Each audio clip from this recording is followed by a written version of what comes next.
সুপ্রিয় শ্রোতা, গল্প পাঠের আসর চ্যানেলে শুনতে যাচ্ছেন হুমায়ুন আহমেদ রচিত জোছনা ও জননীর গল্প উপন্যাসটির ৩২তম পর্ব। আমি ওয়ারা করিম, সাথে থাকুন। ঢাকা শহরে আজ শাহেদের শেষ রাত্রি যাপন। সে মনস্থির করে ফেলেছে ভোরবেলা কুমিল্লা রওনা হবে। কুমিল্লার ১৪ গ্রামে আসমানির দাদার বাড়ি। শাহেদ সেখানে কখনো যায়নি, তাতে সমস্যা নেই, খুঁজে বের করতে পারবে। আসমানির দাদা তার গ্রামের প্রভাবশালী মানুষ। তিনি রেঙ্গুনে ব্যবসা করতেন বলে গ্রামের বাড়ি রেঙ্গুন বাড়ি নামে পরিচিত। আসমানির দাদার নাম শাহেদের মনে নাই, রেঙ্গুন বাড়ি নাম মনে আছে। শাহেদের ধারণা রেঙ্গুন বাড়িতে উপস্থিত হলেই সে একসঙ্গে সবার দেখা পাবে। কুমিল্লার পাশেই আগরতলা। এমনও হতে পারে সবাই বাড়িঘর ছেড়ে আগরতলা চলে গেছে। সেরকম হলে শাহেদও আগরতলা যাবে, শরণার্থী শিবির ঘুরে ঘুরে দেখবে। এতগুলি মানুষ হারিয়ে যেতে পারে না। আবার এটাও হতে পারে শাহেদ যেদিন রওনা হবে সেদিন দুপুরে বা সন্ধ্যায় আসমানিরা এসে উপস্থিত হবে। আসমানি যেন তার খোঁজ পায় সে ব্যবস্থাও শাহেদ করেছে। বাথরুমের আয়নায় একটা চিঠি ঝুলিয়ে রেখেছে। চিঠিতে লেখা, আসমানি, তুমি যদি এই চিঠি পড়ো তাহলে ধরে নিও আমি এখনও নিরাপদে আছি। আমি তোমাদের খোঁজ বের করার চেষ্টায় ঢাকা ছেড়েছি। আমাকে নিয়ে দুশ্চিন্তাগ্রস্ত হয়েও না। একটা বড় বিপদ বারবার আসে না, কাজেই ধরে নাও আমি নিরাপদেই থাকব। তুমি আমার জন্যে এই বাড়িতেই অপেক্ষা করবে। রান্নাঘরে চাল, ডাল, আটা এবং তেল রেখে দিয়েছি। ডালের কৌটা ভালো মতো দেখবে। ইতি, শাহেদ। ডালের কৌটা সে আন্ডারলাইন করে দিয়েছে। ডালের কৌটায় ডালের নিচে টাকা রাখা আছে। আসমানি হয়তো খালি হাতে উপস্থিত হবে, তার টাকার দরকার হবে।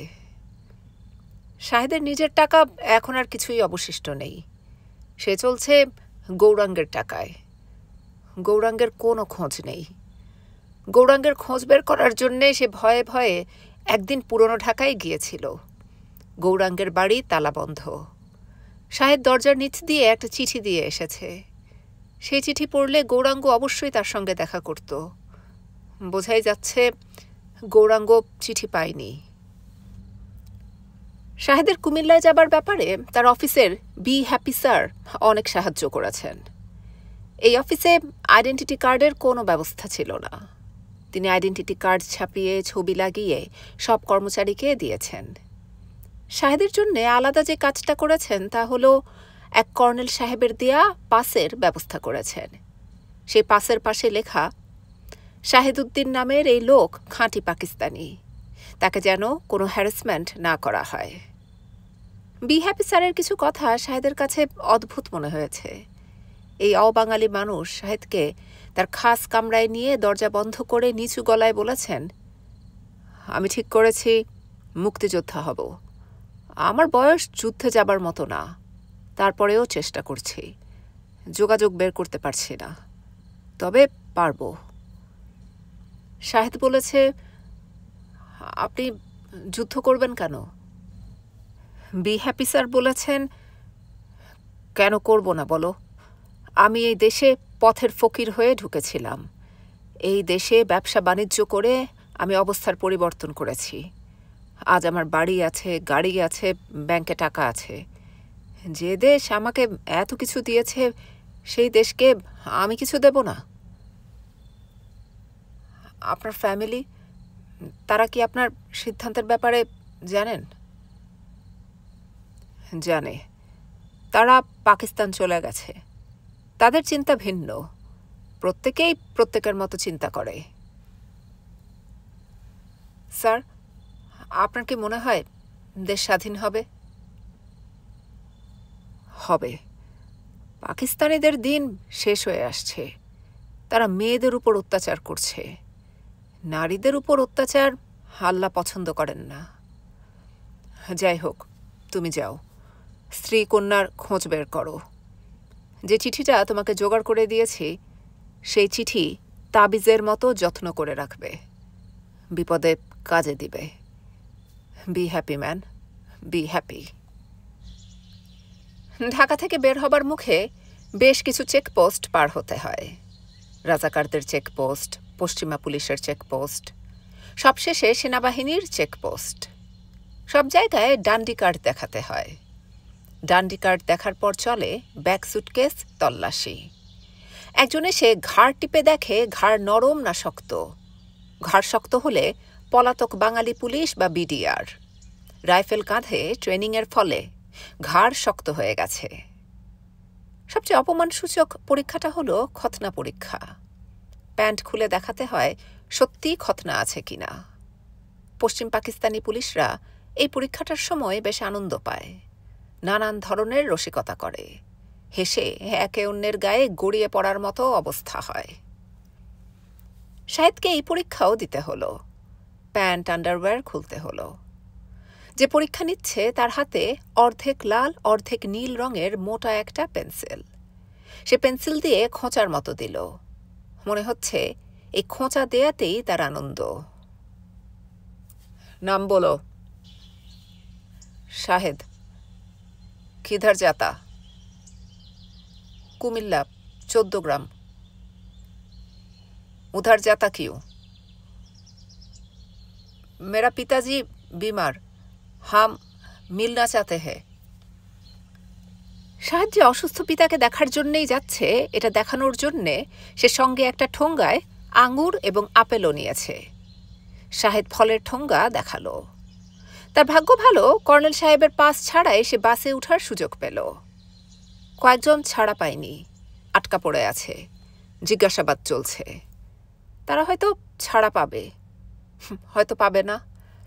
অনিশ্চয়তা, the days and nights of uncertainty. মেঘনা ফেরিতে ওঠার সময় আবার চেকিং।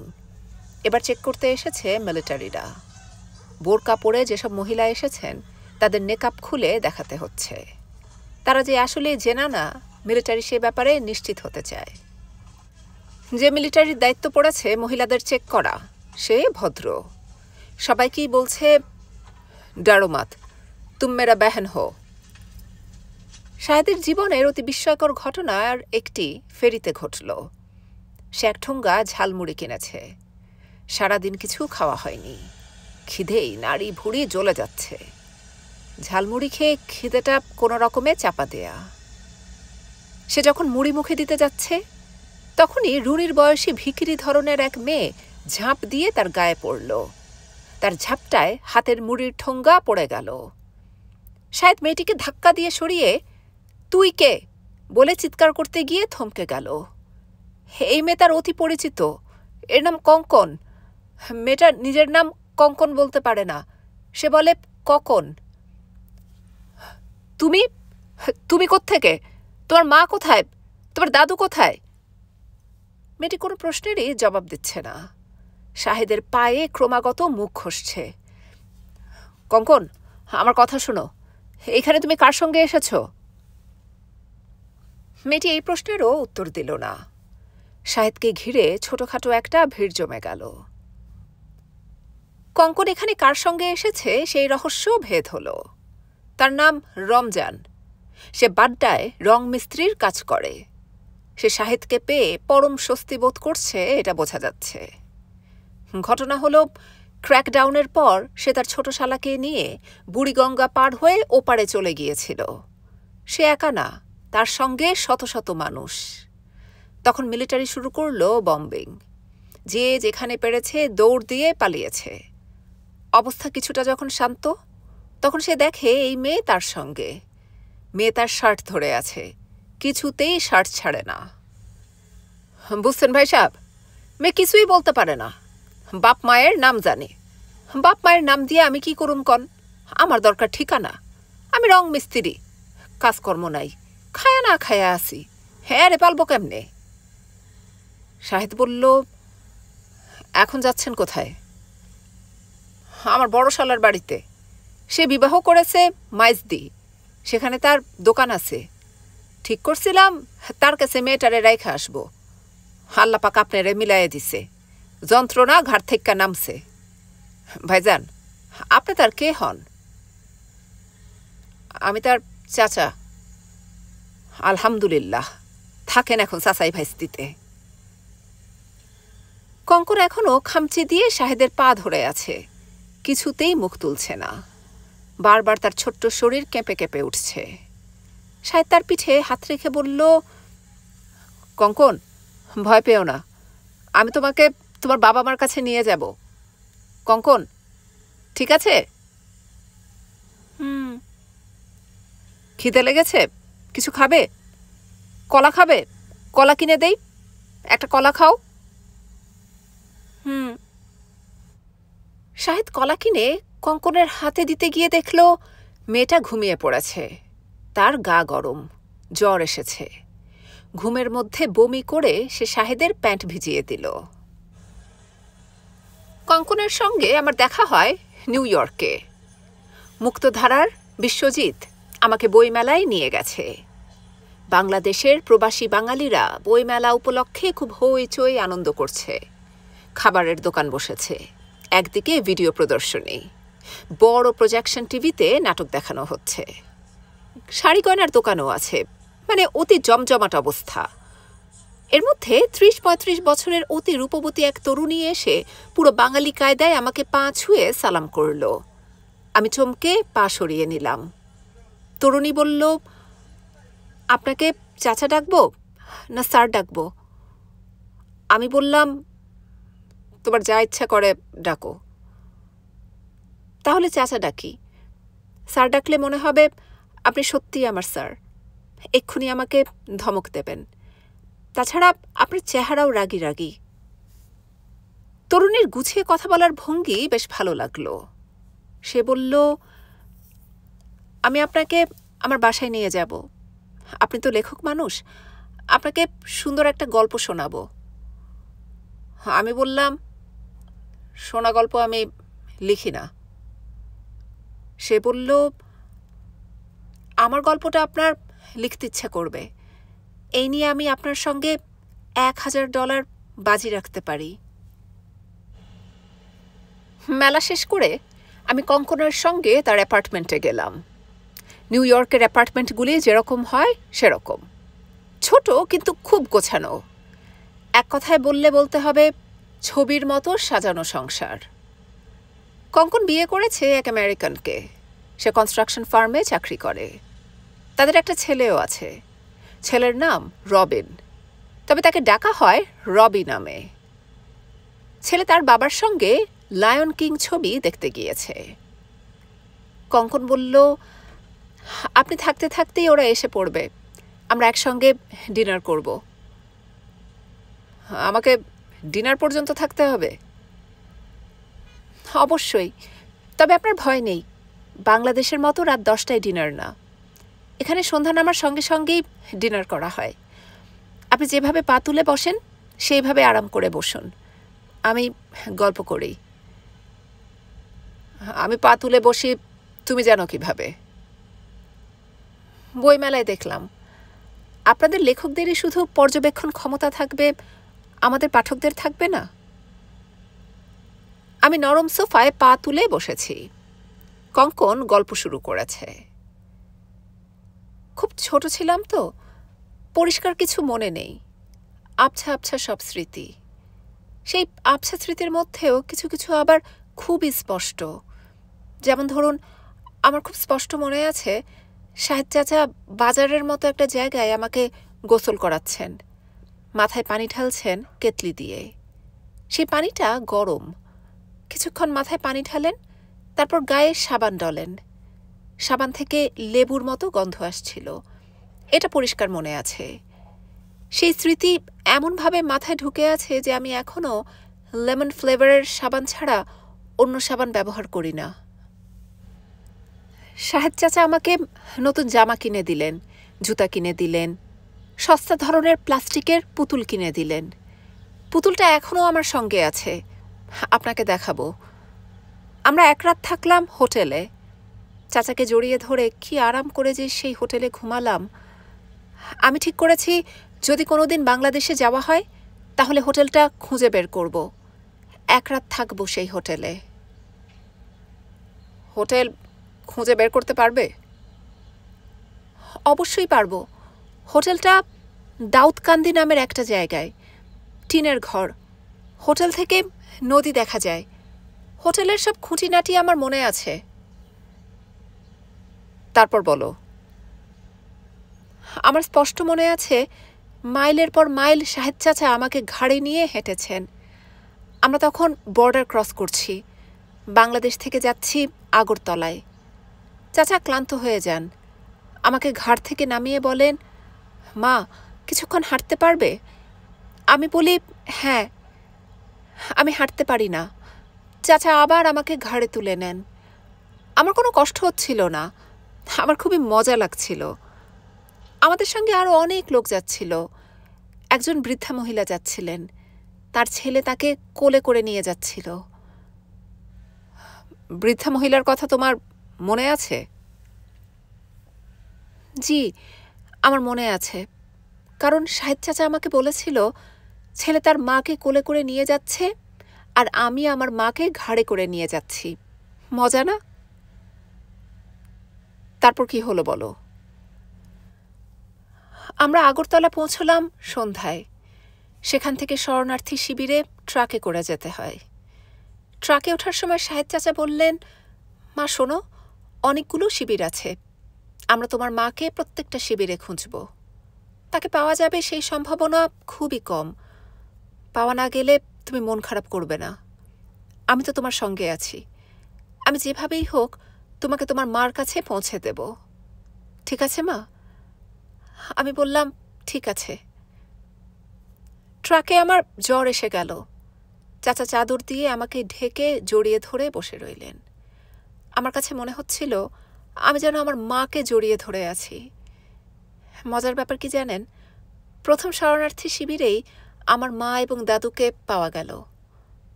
বলো কি? জি, তবে আমাদের দেখা হওয়ার কোনো স্মৃতি আমার মাথায় নেই। শুধু মনে আছে আমার মা, দাদু আর সাহেদ চাচা তিনজনেই খুব কাঁদছিলেন। সাহেদ চাচার কান্না দেখে আমার খুবই মজা লাগছিল। আমি তাকিয়েছিলাম সাহেদ চাচার দিকে। কঙ্কন কাঁদছে। প্রথমে নিঃশব্দে কাঁদছিল, কিছুক্ষণের মধ্যেই দু হাতে মুখ ঢেকে শব্দ করে কাঁদতে শুরু করলো। অ্যাপার্টমেন্টের বেল বাজছে। হয়তো কঙ্কনের স্বামী তার সন্তানকে ছবি দেখিয়ে ঘরে ফিরেছে। কঙ্কন দরজা খোলার জন্যে এগিয়ে যাচ্ছে না। সে প্রাণপণ চেষ্টা করছে নিজের কান্না থামাতে। রুরুদ্যমান তরুণীর দিকে তাকিয়ে হঠাৎ আমার মনে হলো, কঙ্কন কাঁদছে না, কাঁদছে আমাদের বাংলাদেশ, আমাদের জননী। আগরতলার যে হোটেলে শাহেদ উঠেছে তার নাম নিরালা। স্কুল ঘরের মতন লম্বা একতলা দালান, টিনের ছাদ, জানালা দিয়ে টিলা এবং দূরের শালবন দেখা যায়। হোটেলের রুম খুপড়ির মতো হলেও প্রচুর আলো বাতাস খেলে। হোটেলের রান্না ভালো। সবজি এবং অড়হরের ডালের মিশ্রণে যে খাদ্যটি তৈরি হয় তা অতি সুস্বাদু। হোটেলের মালিকের নাম মিশ্র। তিনি প্রথম পরিচয়েই শাহেদকে বলেছেন, বাংলাদেশের সব মানুষ আমাকে ডাকে মিস্ত্রি বাবু, আপনিও তাই ডাকবেন। আমি আসলে বাংলাদেশেরই মানুষ। কুমিল্লার নবীনগরে আমার মায়ের বাড়ি। শাহেদ বলল, কেমন আছেন ভাই? মিস্ত্রিবাবু আনন্দিত গলায় বললেন, ভালো আছি, তবে আপনাদের দুঃখ কষ্ট দেখে মনটা অস্থির। শাহেদ বলল, আপনার হোটেলটা ভালো, পরিষ্কার পরিচ্ছন্ন। মিস্ত্রিবাবু বললেন, জলের কিছু সমস্যা আছে, মানুষ বেশি হয়ে গেছে, সাপ্লাইয়ের জল পাওয়া যায় না, নিজ গুণে ক্ষমা করবেন। প্রতিদিন স্নান করা সম্ভব না। ফতু বলে একটা ছেলে আছে, তাকে একটা টাকা দিলে 2 বালতি জল এনে দেবে। শাহেদ এই হোটেলে আছে 4 দিন ধরে। প্রতিদিনই সে 1 টাকা খরচ করে 2 বালতি পানি আনাচ্ছে। ঘুমোতে যাবার আগে 2 বালতি পানি খরচ করে দীর্ঘ গোসল করে। রাতে খুব ভালো ঘুম হয়। ভোরবেলায় ঘুম ভাঙার পর তার মনে হয় এত শান্তির ঘুম সে দীর্ঘদিন ঘুমায়নি। রাতে ঘুম ভাঙিয়ে মিলিটারি ধরে নিয়ে যাবে, এ ধরনের কোনো দুশ্চিন্তা নেই। বিহারীরা ঘুমন্ত অবস্থাতেই জবাই করে যাবে সেই আশঙ্কা নেই। প্রায় তার মনে হয় সে পৃথিবীতে বাস করছে না, সে বেহেশতি আরামে আছে। কঙ্কনকে সে তার মায়ের হাতে তুলে দিতে পেরেছে। এই ঘটনাটা তার কাছে বিস্ময়কর মনে হয়। এই অসম্ভব কিভাবে সম্ভব হয়েছে? তাহলে কি সত্যি এমন কেউ আছেন যিনি আমাদের দিকে লক্ষ্য রাখছেন? তিনি তার বিচিত্র কৌশলে হারানো শিশুদের ফিরিয়ে দিচ্ছেন বাবা মায়ের কোলে। 25শে মার্চের পর এই বিশ্বাস প্রায় ভেঙে পড়তে বসেছিল, এখন আবার ফিরে আসছে। কঙ্কনের ঘটনার পর শাহেদের ভেতর কেমন এক আলস্য এসে গেছে। তার কাছে মনে হচ্ছে তার দায়িত্ব শেষ হয়েছে, এখন সে বিশ্রাম করতে পারে। আগরতলা নামের এই দেশ, যার নাম শুনেছে আগরতলা ষড়যন্ত্র মামলার সময়, সেই আগরতলা এখন ট্যুরিস্টের মতো দেখা যেতে পারে। নিশ্চয়ই অনেক কিছু দেখার আছে। শাহেদের এইটাই প্রথম বিদেশ ভ্রমণ। বিদেশ ভ্রমণ সে কিভাবে করবে? তার পাসপোর্টও নেই, এখন পাসপোর্ট ছাড়াই চলে এসেছে বিদেশে। আসমানিদের খোঁজ সে প্রথম 2 দিনেই নিয়েছে। সব কটা শরণার্থী শিবির দেখেছে, লস্ট পার্সন ব্যুরোতে খোঁজ নিয়েছে, এখানকার প্রতিটি হোটেলের অতিথি তালিকা দেখেছে। আসমানিরা আগরতলায় নেই, তারপরেও কিছুই বলা যায় না। হয়তো দেখা যাবে কোনো একদিন সে রাস্তায় ভাড়ে করে চা খাচ্ছে, হঠাৎ বাচ্চা একটা মেয়ে ছুটে এসে তাকে জড়িয়ে ধরল। ধরার সময় এমন ধাক্কা লেগেছে যে তার হাত থেকে চায়ের খুঁড়ি পড়ে ভেঙে গেল। সে বিরক্ত হয়ে ধমক দিতে যাবে, আর তখন মেয়েটা বলবে, বাবা বাবা আমি। কঙ্কনের ক্ষেত্রে যদি এরকম ঘটনা ঘটতে পারে, তার মেয়ের ক্ষেত্রে কেন ঘটবে না? শাহেদ এক সন্ধ্যায় সিনেমা হলে গিয়ে সিনেমা দেখে এলো। উত্তম সুচিত্রার ছবি সাগরিকা। খুবই ভালো লাগলো ছবি দেখে। ছবি দেখে বের হয়ে মনে হলো সব ঠিক আছে, আমি ভালো আছি, আসমানিরাও ভালো আছে। এই ছবিটাই আমি কোনো একদিন আসমানিকে নিয়ে দেখব, অবশ্যই দেখব। কঙ্কনরা যে শরণার্থী শিবিরে ছিল, শাহেদ সেখানে আর যায়নি, যদিও তার উচিত ছিল প্রতিদিন একবার গিয়ে খোঁজ নেয়া। কেন জানি শাহেদের এটা ইচ্ছা করে না। একদিন শিবিরের কাছাকাছি গিয়ে ফিরে এলো। কেন এরকম হচ্ছে কে জানে। কঙ্কনকে দেখলেই নিজের মেয়ের কথা মনে পড়বে। এই ভেবেই কি এরকম হচ্ছে? হতে পারে। মিত্রিবাবুর কাছে ঠিকানা নিয়ে একদিন সে নীরমহল দেখে এলো, ত্রিপুরার মহারাজাদের প্রাসাদ। পানিতে প্রাসাদের ছায়া পড়েছে, দূরে নাগকেশর ফুলের বন। কি অপূর্ব দৃশ্য! শাহেদ তৎক্ষণাৎ ঠিক করল, দেশ স্বাধীন হলে অতি অবশ্যই সে আসমানিকে নিয়ে এদিকে আসবে। উঠবে হোটেল নিরালায়, সেখান থেকে কোনো এক সন্ধ্যায় যাবে নীরমহল দেখতে, সেখান থেকে শালবন, শালবন দেখে নাগকেশরের বন। ওই গানটা যেন কি, হেলিয়া দুলিয়া পড়ে নাগকেশরের ফুল, বালা নাচো তো দেখি, বালা নাচো তো দেখি। একদিন সে গেল মুক্তিযোদ্ধাদের ক্যাম্প দেখতে। জায়গাটার নাম মেলাঘর। বাংলাদেশের কসবা এবং ভারতের বিলোনিয়ার মাঝামাঝি একটা জায়গা। ক্যাম্পের দায়িত্বে আছেন 2 নম্বর সেক্টর অধিনায়ক মেজর খালেদ মোশাররফ। ঘন জঙ্গলের ভেতর সেই ক্যাম্প। পানির বড়ই অভাব। সব অভাব সহ্য করা যায়, পানির অভাব না। শত শত যুবক ছেলে প্রশিক্ষণ নিচ্ছে। তাদের একজনের সঙ্গে শাহেদের পরিচয় হলো। নাম ইফতেখার, ঢাকা বিশ্ববিদ্যালয়ের পদার্থবিদ্যার ছাত্র, 2nd ইয়ার অনার্স। শাহেদ বলল, কেমন আছেন ভাই? ইফতেখার বলল, ভালো আছি। আপনার কি ট্রেনিং শুরু হয়েছে? এখনো হয় নাই, নাম লেখালেখি চলছে। আপনাদের খাওয়া দাওয়া কি? 2 বেলা খাই, রাতের খাওয়াটা ভালো হয়। রাতের খাওয়াটা ভালো হয় কেন? ইফতেখার হাসি মুখে বলল, অন্ধকারে খাই তো, এই জন্যে ভালো হয়। বুঝলাম না। ভাতে অসংখ্য সাদা সাদা কীরার মতো থাকে, অন্ধকারে কীরা দেখা যায় না বলে খেতে সমস্যা হয় না। শাহেদ নিতান্তই অল্প বয়সী এই ছেলের আনন্দময় হাসি দেখে মুগ্ধ হল। সে বলল, ভাই, আপনি যদি কিছু মনে না করেন, আপনাকে কি আমি হোটেলে একবেলা খাওয়াতে পারি? একদিনের ছুটি নিয়ে আমার সঙ্গে শহরে আসবেন? ইফতেখার বলল, না, তবে আপনি আমাকে একটা সিগারেট খাওয়াতে পারেন। আগে সিগারেট খেতাম না, এখন ধরেছি। শাহেদ খুবই লজ্জার মধ্যে পড়ে গেল, তার সঙ্গে সিগারেট নেই। সে বলল, আমি কাল আপনার জন্যে সিগারেট নিয়ে আসব, কয়েক প্যাকেট সিগারেট নিয়ে আসব। কোনো দরকার নেই। দরকার আছে, অবশ্যই দরকার আছে। আমি কাল আসব, এমনিতেই আমার আসতে হবে। আমি আপনাদের সঙ্গে যোগ দেব। এখানকার রিক্রুটিং অফিসারকে। মুক্তিযোদ্ধা হতে যোগ্যতা কি লাগে?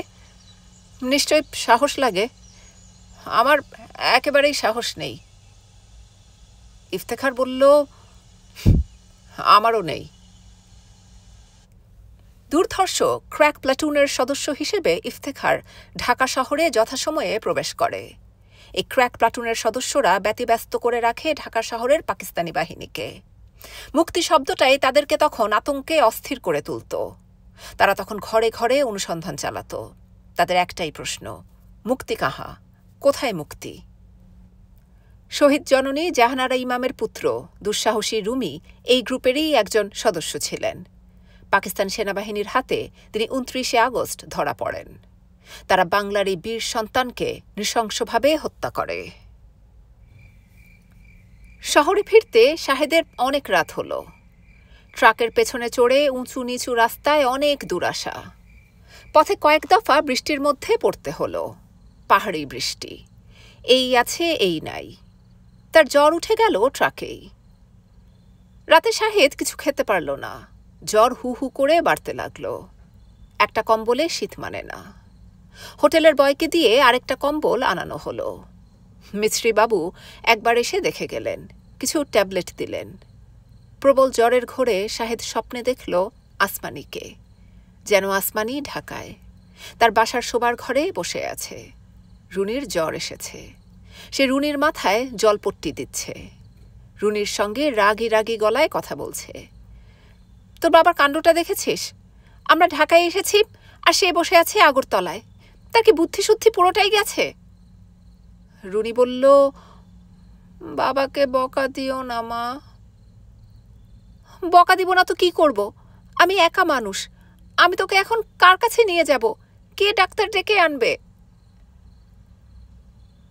বাবা ডাক্তার ডেকে আনবে, বাবা চলে আসবে। স্বপ্ন দেখে শাহেদের ঘুম ভেঙে গেল।